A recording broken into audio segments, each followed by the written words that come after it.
right now, that clip.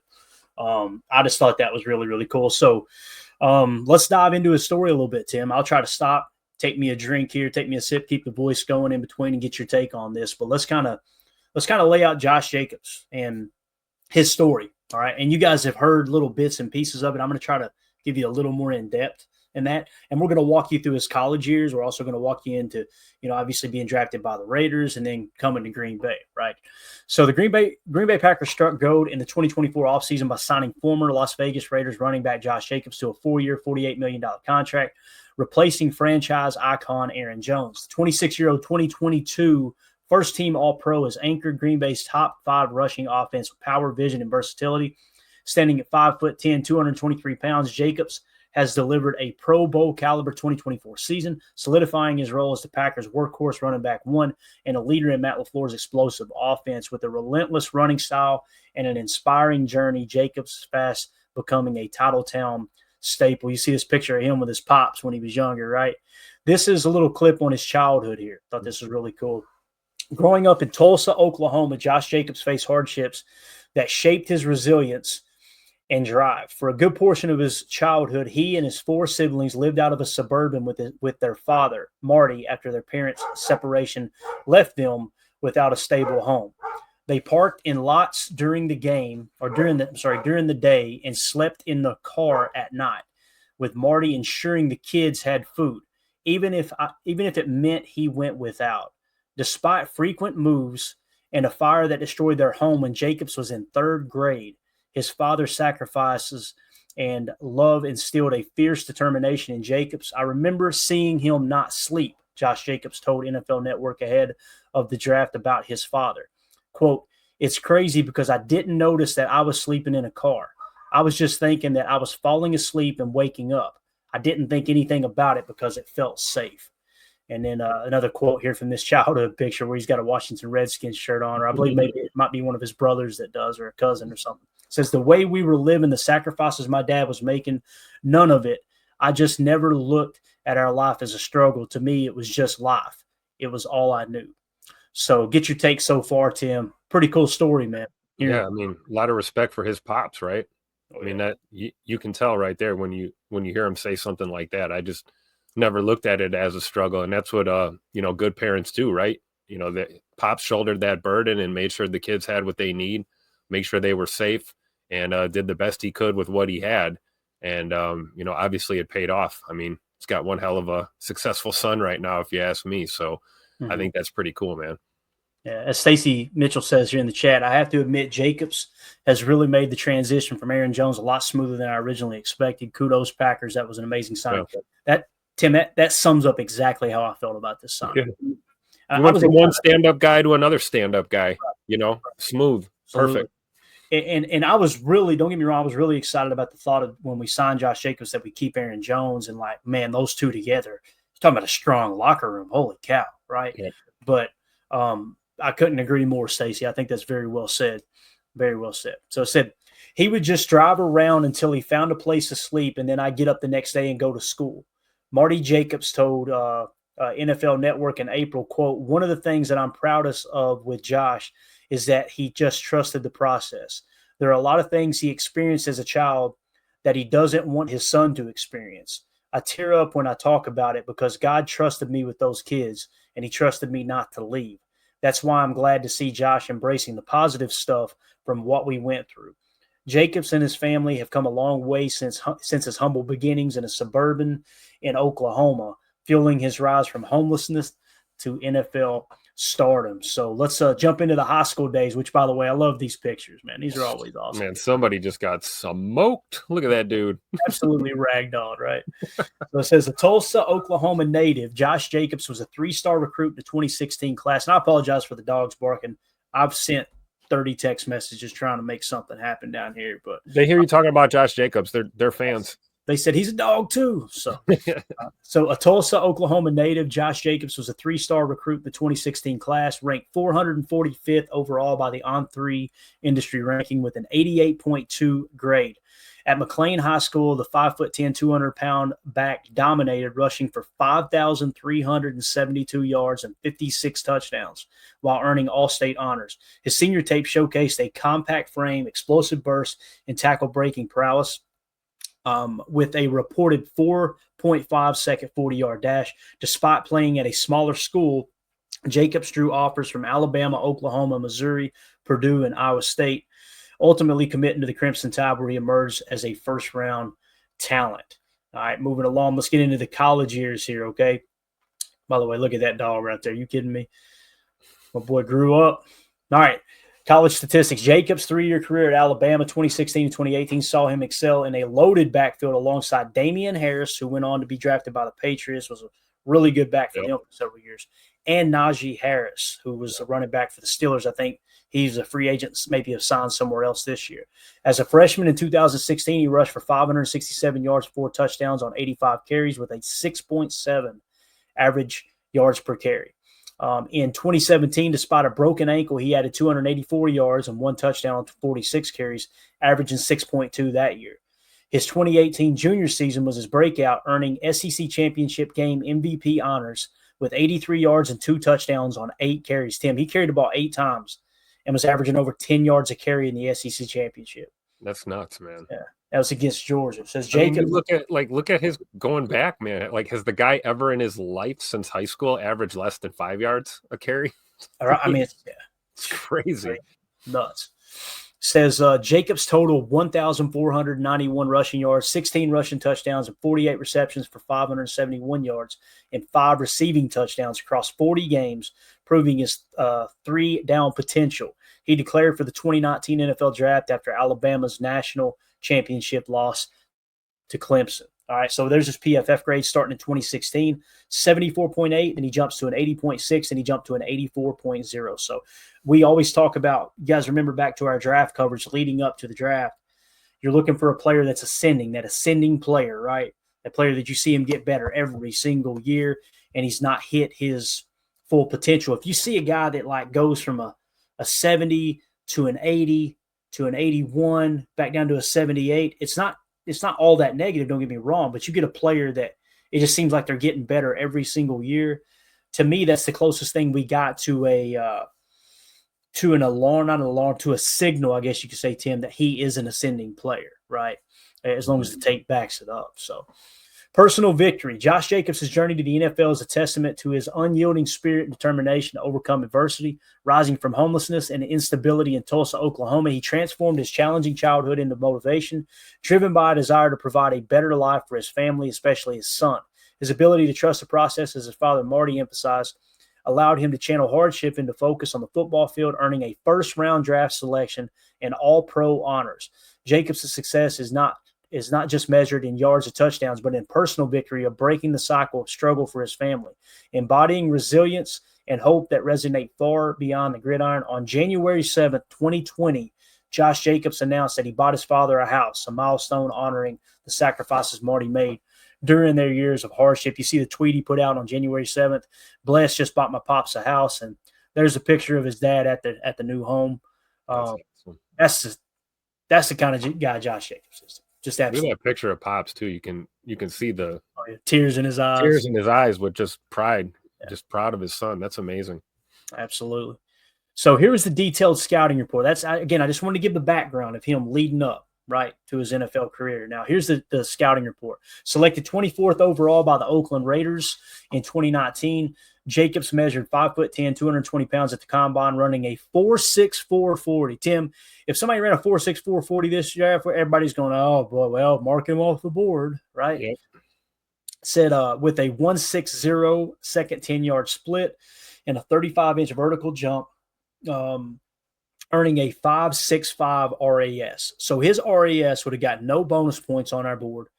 And it would have been a big goose egg. And again, a 5.65. You guys remember the conversation a couple of years ago that Goody had never drafted anybody that was less than an 8 RAS. Now that's since changed here recently, but this is another example of that, right? Let's see here. It says compact runner with elite contact balance, vision, and burst through gaps. His ability to gain yards after contact at 3.45 yards after contact per rush in 2024, and shed arm tackles made him a workhorse, while his 7.4 yards per catch as a receiver added versatility. His 2022 season with the Raiders, leading the NFL with 1,653 rushing yards and 2,053 scrimmage yards, earned him first-team All-Pro honor. So, again, the full RAS card. There's nothing in the green for those of you listening on the pod. You got a little bit of yellow and a lot of red, right? Well, probably a little more yellow than red, but the broad jump 904. Tim, when you look at the explosion grade there, that would suggest he has no explosion. It was a poor explosion grade. Yeah. And what is the probably the strength of his game? It's his explosion. His ability to stop, start, cut, and then deliver a lowered shoulder, right? Again, the 40-yard dash scored him a 4.08 with a 4.64 there. So another example, I look at the RAS as a tiebreaker. Like, if you've got two players with the same grade, like, okay, we got them graded in the same ballpark. All right, let's go to the RAS card. Who's got the more athletic traits to work with, right?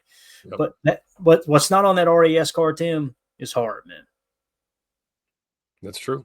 And it's hard to quantify that. And we've talked about this before, right? Do you want a really good football player? Or do you want a really good athlete? Sometimes the two are one and the same. And sometimes you get a guy like Josh Jacobs who, coming out of college, kind of a lower RAS score, leaves some things left to be desired here when you look at the chart.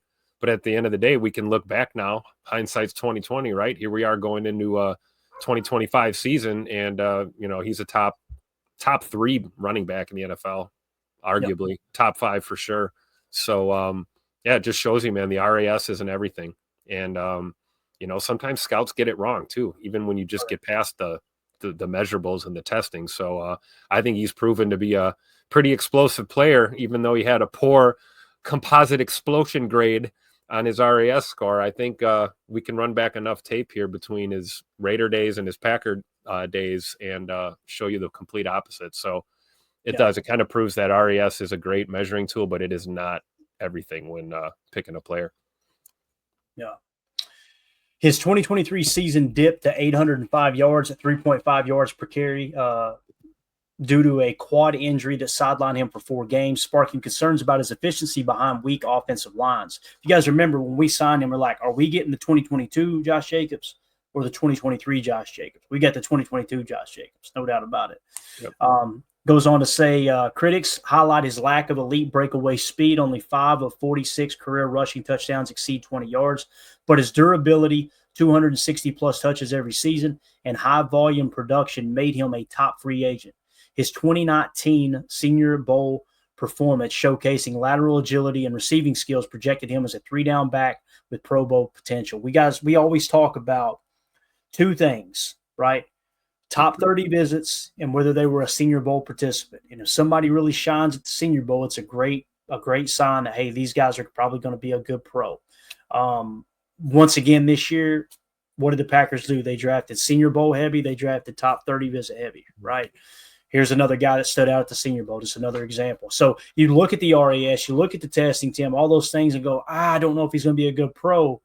If you were to look to the Senior Bowl and went, I don't know, man, he dominated, that's a good sign. So another thing to keep our eye on for next draft season for sure. Love this picture of him and his son, man. This is when he signed with the Green Bay Packers, them at Lambeau Field. And I want to say this too. I didn't add this to the article, but there was another story. I don't know what's going on. Do you hear that outside, Tim? No. Okay. Sound like somebody running a dirt bike through the property here. I don't know, man. I might end the stream and go get me one. You know what I mean? Let's get out there on the trail. So, anyway, I wanted to point this out, that his I'm trying to think of the politically correct way to say this. Most people say his baby mama, right? But the mother of his son, obviously it didn't work out between her and Josh Jacobs, but she was quoted multiple times talking about how this guy is the perfect father. This dude is a stand-up guy. When you've got an ex talking about a player like that, I don't know, man. That seems really, really awesome to me, man. What do you think about all that there? I think it shows a lot of I think Josh Jacobs is probably one of those guys that you meet every once in a while that's a little wiser beyond his years. little bit more mature for being a younger guy. He's been through a lot in his life from a very early age. And so I think that just shows, it's a testament to the character that he has. That's probably why his ex is talking about him that way, because there's no reason to say anything but good things about him. And I think it says a lot too about, the fact that you're right. You could be in a relationship and you have a son, and if it didn't work out between you two, it doesn't mean that there has to be animosity and stuff like that. Sometimes people can just part their own ways and continue to raise their child together. And it seems like that's what they do. And I think that's awesome, man. It's just another testament to his credibility and his character as a person, beyond the football field. Yeah, definitely. Goes on to say, after spending 5 productive seasons with the Raiders, Jacobs signed with the Packers on March 14, 2024. Jacobs' 4-year, $48 million deal included $12.5 million signing bonus, $14.8 million in 2024. Now, you guys know when we talked about that specific contract, we had mentioned it's really you can get out of it after 1 year type deal. There's going to be some cap penalty, don't get me wrong, but you can kind of, as you can see here, perfect example, like in 2024, his cap hit was only $5.3 million with the dead cap of $12.5 million. What do I mean by they can get out of it? Let's say that he was the 2023 version and not the 2022 version, and the Packers went, "Oh man, we made a bad signing." You could have cut bait with a cap hit of $11.3 million, but only dead cap of $9.3. So you could have freed up $2 million and just moved on. Next year, you can do that even more so, right? Because it jumps to $14.6 million cap with dead cap of 6.2. So you've got even more cap savings if you move on. And then the final year of the deal, when he turns 29 years old, $16.6 million cap hit, but only 3.1 in dead cap. And you guys know we talk about on the show a lot. That gives you some flexibility where you can convert base salary to signing bonus and free up a little more cap space, right? So he ain't going nowhere. No, that's me. I'm looking at it going, I wonder if we can get him till 33. He looks like one of those that'll hang around. I think from his end, we can. Did you I don't want to misquote this here. I'll paraphrase, but he was on a live stream. I don't know if it was a podcast, but he was on a live stream or something a few days ago. And I believe it's Packer Muse on X was the account that retweeted this. And there was somebody talking to him on the live stream and said, "Hey, what do we got to do to get you down to Miami, man? We want you to be a Miami Dolphin." He said, "Man, I'm good where I am. I'm trying to retire there." Those were his words. So you got a guy that is committed, at least from his standpoint, to playing the rest of his career in Green Bay. And I think when it comes to talking numbers, it's not going to be super difficult to extend this out or make this how it needs to work so it's beneficial to him and to the Packers. But I'm all for it, right? If he can stay healthy and continue to play like he does, I say let him play out his career here, man. Definitely. And when you look at the PFF grades, man, starting his rookie year in 2019, 87.1, 76, 77. Then he jumps to a 91, falls back to a 65. That's a year of the quad injury and the bad offensive line. And then jumps all the way back up to a 91 last year in Matt LaFleur's offense. We talk about getting Jordan Love receivers. We talk about getting Jordan Love protection. Rarely do we talk about how important it is to have a solid running back in the backfield for Jordan Love to really take some of the heat off and put a few guys in the box, right, and free up some of those situations. Because when you load the box with 8, not only does it give you a one-on-one matchup on the outside, but most of the time it forces the coverage to go soft so they don't get beat deep, and that opens up the slants, the shallow digs, the shallow crosses, all that stuff underneath. So that's what a good running back does for your offense for sure. All right, so go on to say the team leader Green Bay needed. Josh Jacobs has brought more than just elite production to the Green Bay Packers, touching the ball 358 times for 1,792 yards and 17 touchdowns, that's playoffs included, in his inaugural season with the Packers. He has also emerged as a vital leader in a locker room filled with young talent. His journey from adversity to NFL stardom has made him a relatable and inspiring figure, particularly for teammates like rookie running back Marshawn Lloyd, whom Jacobs mentors by driving him to practice daily to keep his focus sharp despite injuries. And he literally said last year, I think it was LaFleur that talked about this, and Jacobs might have as well, that he basically made Marshawn Lloyd ride with him to practice. Like, no, I'm staying in his ear. And again, going back to the Elgton Jenkins conversation, this is what I'm talking about. It's like one end of the spectrum, this dude's, how can I make the next young guy better? How can I bring somebody up with me? How can I add stability to the team? And it's not a shot at Elton. I'm just saying, like, you can see the difference. You can see the stark contrast, right? Mm-hmm. You want a team full of Josh Jacobs. There's no doubt about it, man. And I love that picture, by the way. You guys know we close it out every time with the sound bite. That's just the best picture ever, man. Look at Jordan, man. He looked like about time they gave him my damn turkey leg. Carrying that turkey leg like a G, man. There's no doubt about it. No doubt about it. And that's another example. This is going to sound so silly. People are going to roll their eyes. I don't care. They were out there kind of being highlighted on Thanksgiving night after winning that game. And what did Josh Jacobs do? He thought immediately, let me grab that platter and take it back to the boys. They took it in the locker room. Give it to that old line, baby. When you see Matt LaFleur addressing the rest of the team in there, you see them kind of everybody's gnawing on something, right? And that was Josh Jacobs took that whole platter back. I think it's awesome. Which, by the way, didn't Leroy Butler prepare that mac and cheese right there on the right? Yep. Yep. That was off the chain. All right. Goes on to say his vocal presence and work ethic set the tone in team meetings, earning praise from head coach Matt LaFleur for rallying the offense during critical moments.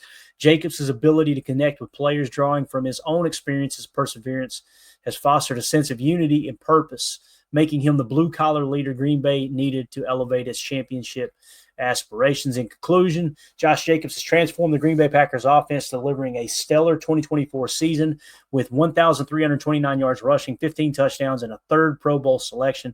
His durability, leadership, and fit in Matt LaFleur's scheme make him a cornerstone, but equally as important is Coach LaFleur said, quote, as good a player as Josh Jacobs is, he's an even better person. So there's your Josh Jacobs write-up. Love that picture again right there. Bam. Let's show it twice. Look at that. It's absolutely awesome, man. The way he set him up, man, he got in real close on the Honey Badger. Yep. I mean, real close. You could tell the Honey Badger's going to push him out of bounds, and he went right underneath that chin, dude. Just bench pressed him. It was awesome. Yep. So nothing like just the old stiff arm on a Super Bowl champion safety there. No big deal. Yeah. Stacy Mitchell said Leroy said he wants his platter back. Yeah. Did they wash it and return it to Leroy after they were done or what? Who knows? Golly, I love it, man. All right, man. That's it for the Josh Jacobs talk. Hopefully y'all enjoyed that. Again, we're going to try to do a little bit more of that. I want to get better on this channel of like if they're like mini documentaries too. You know what I mean? Yeah. Just give kind of a behind the scenes on this player. And I don't think we can highlight the good enough. Again, when you hear about the bad everywhere in the world, and it's like everybody just glosses over the good